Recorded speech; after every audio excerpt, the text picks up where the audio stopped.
Let's learn how to write conditional statements in shell programming. We will be studying if else and switch. Let's begin with if else.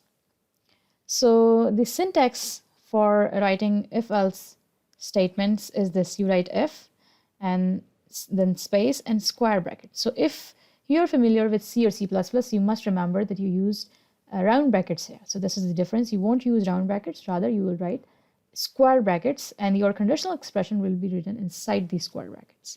One more thing is, in C++ or C sharp, you used to use brackets, curly braces, to define the body of if, right?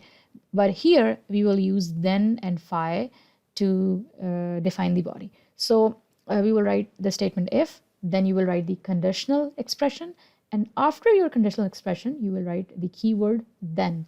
This then keyword actually separates the conditional expression and the statements inside your body. It separates them both. So it actually tells the interpreter that the conditional expression has been finished and then the body has started after the keyword then. And when you want to end the body of if, we write the opposite of if, which is phi. So this is the body of if block. Let's see an example quickly. So if, and if I want to write a program for negative numbers, let's say my variable is $x, I will write $x must be less than 0 for negative numbers. This condition should be true, less than 0, and this will be the body. This will be the then keyword, and then my body will start, and I will write echo, and maybe I just want to print them. Let's just print them, print the words. If they are negative numbers, just print them. And to close the if block, I will write phi, which is the opposite of if. So this is just a quick program. There is one very important thing, that you must put spaces between the brackets and conditional expression, and I mean here and here. If you won't put if you won't put spaces here between the conditional expression and the bracket, you will get error. So to avoid that error, don't forget to put spaces here. Now let's see if else block. Now for the if else block, the first part, this part is the same as we just saw. There's just one difference, and that is I have not written phi here to close my if. Why? Because now the if is not alone. It also has else. So I can't close it here. Rather, I will close it at the end once, just once. So I have written phi here. So this is one thing. And secondly, I just told you that this keyword then is used to differentiate between the conditional expression and the body of if. So this keyword then is only used when we have a conditional expression here. When we don't have a conditional expression, we don't need then. So since we don't have any conditional expression in front of else, we have not written the then keyword. We have directly written our statements. So if you are familiar with the if-else concept, you must know that there is always an if statement, and then there is some condition in front of if. And if that condition is true, then there are some particular statements, they are run. If this condition is false, then we have an else. And then some statements, those statements are run if this condition is false. So if this is false, those statements are run.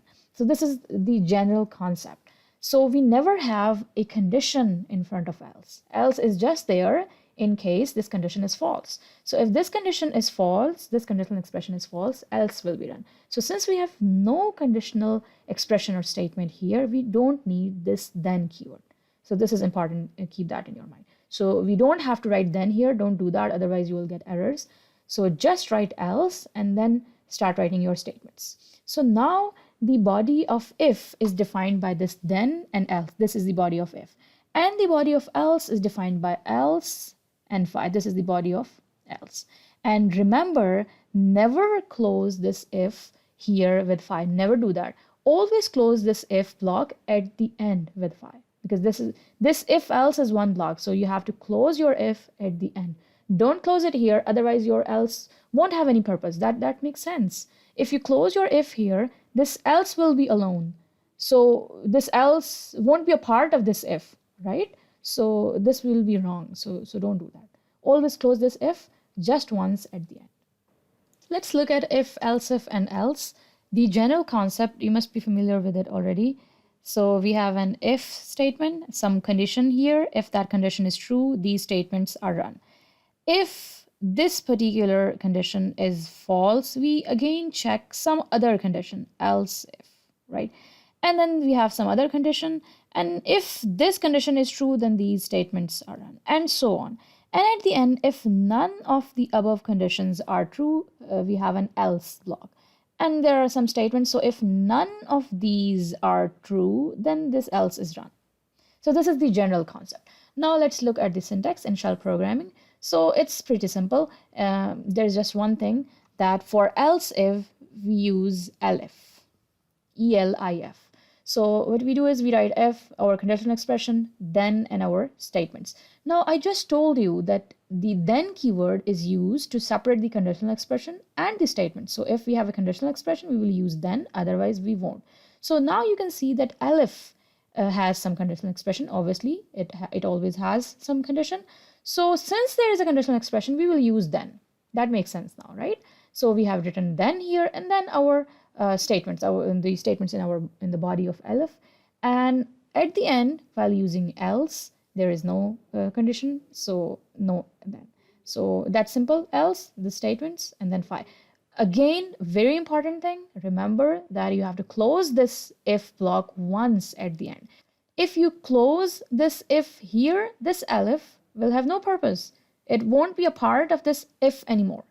And a simple elif without if and elif or else if cannot exist, right? So don't close if here. You have to close your if with phi at the very end of your block. So don't do this mistake. Let's look at switch. So the general concept of switch is you have some particular variable, let's say x, and then you match that x with certain, let's say the x is an integer variable. So you match that x with certain numbers. So let's say 1, 2, and 3, and at the end you have a default case. So the point is that there is an exact match. You look for an exact match. So you compare x with 1. If it is true, then particular statements are present here. If x is equals to 2, then some particular statements which are written here will be executed. And if it is 3, some statements which are here will be executed. If none of the above statements are true, then there are some statements in the default section. They will be executed. So this is just the general concept. I'm not going into too much of the details. I assume that you already know it. I am just recapping it here.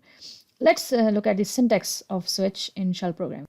First of all, switch is not called as switch in shell programming. It is called as case.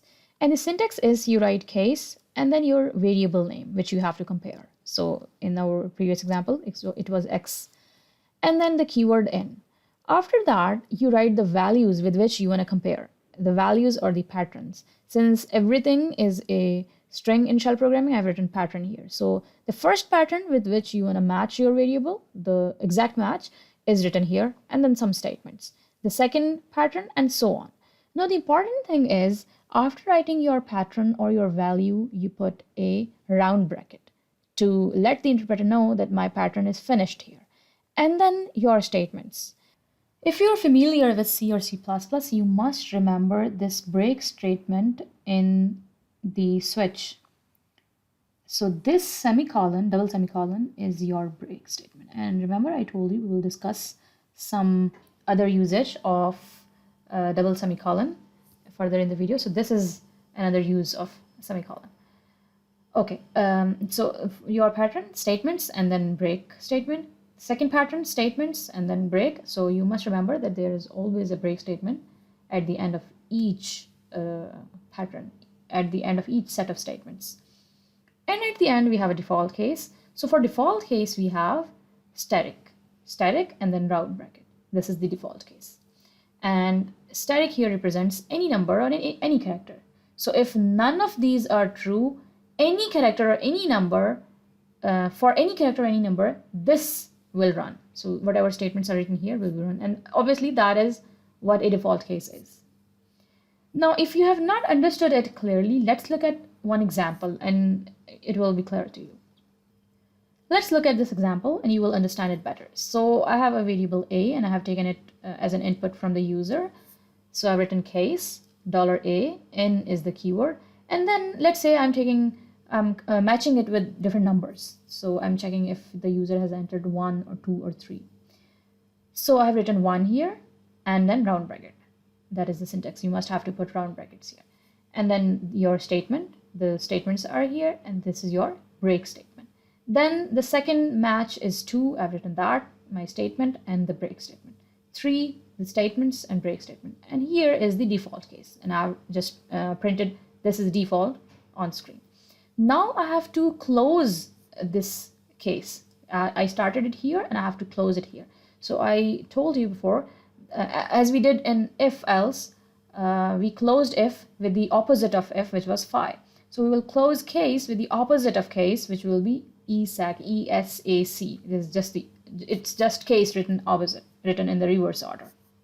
That's how it will be closed. So this is the body of case. So I hope it's clear now. If not, you can post your comments down below and ask me anytime you want.